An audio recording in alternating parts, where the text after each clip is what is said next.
Magandang araw po sa ating lahat. Ito po si Councilor Danny Deng Hirang dito sa Pilipinas. Ang ganda ng Pilipinas, mahalin po natin ito. Kumusta po kayo? Pag-usapan po natin itong mga ilang issue tungkol sa national budget. Yung national budget po natin ay kapipirma lamang ng ating mahal na Presidente Bongbong Marcos. At merong mga ilang observation ang binigay ang ating minority floor leader na si Senator Coco Pimentel nitong Lunes at sinasabi niya na merong unprogrammed funds in the next national budget. Siguro in a nutshell, i-try ko yung sa local governance kung paano ginagawa yung budget.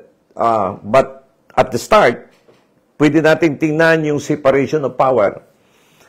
Yung approval lahat ng ginagastos ng gobyerno ay nanggagaling yan sa legislative department.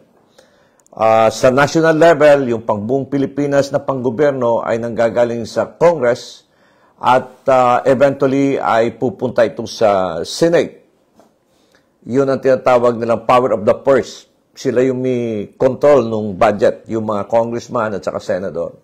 Yung nag-i-implement naman ng tinatawag nating project na inaprubahan ng Kongreso, ng Legislative Department ay ang Executive Department.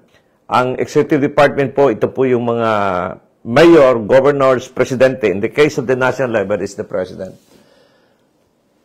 Pangalawa niyan, bilang in the absence of the president, the second in power is the vice president. Diba? President, vice president.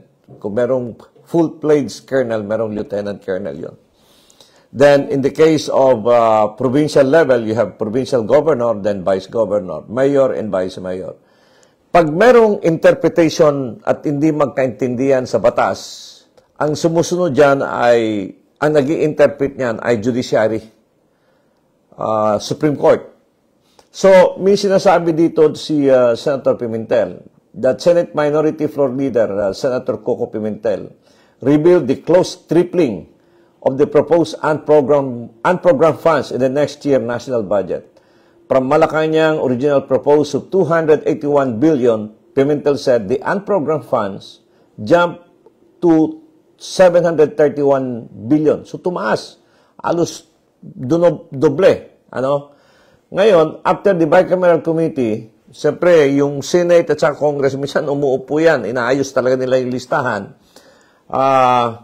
Yung Senador at Congressman, may mga grupo yan sila. Then, after the bicameral committee meeting, sinabi ni Senator Pimentel dito sa news, ay umabot ng 5 trillion General Appropriation Bill for 2024. This, he said, resulted in 450 billion increase in the unprogrammed funds. Meron po tayong experience sa legislative department being a city councilor. Yung unprogram po ay parang lump sum appropriation yan. Nakalagay lang yan dyan. Let's say 1 billion for Department of Agriculture.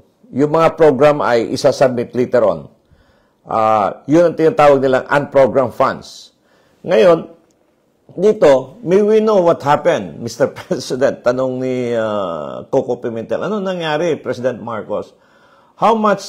How come it's more than doubling? Hindi lang 2 bisis, 3 bisis na doble yung funds. It's actually close to tripling. Halos pangatlo. Nag-triple po yung unprogrammed operation by the executive department, meaning sa opisina ng presidente. So, as chairman of the Upper Chamber Finance Committee, Angara headed of the Senate Committee, contingent the bicameral committee, Angara first confirmed the figures mentioned by the floor leader. Ibig sabihin, kinumpirma ng committee. Yun yung mga nag-aayos. The first niyan kasi, budget will be sent to Congress, then it will be referred to the Committee on Finance. Then the Committee on Finance will conduct the committee hearing, ipapatawag lahat ng mga department. Then from there, ilalagay ito sa plenary as far as the lower house is concerned. Then pag naayos na yon, titingnan ulit ng Senate, then yung Senate, minsan sabay, inaayos nila through bicameral committee.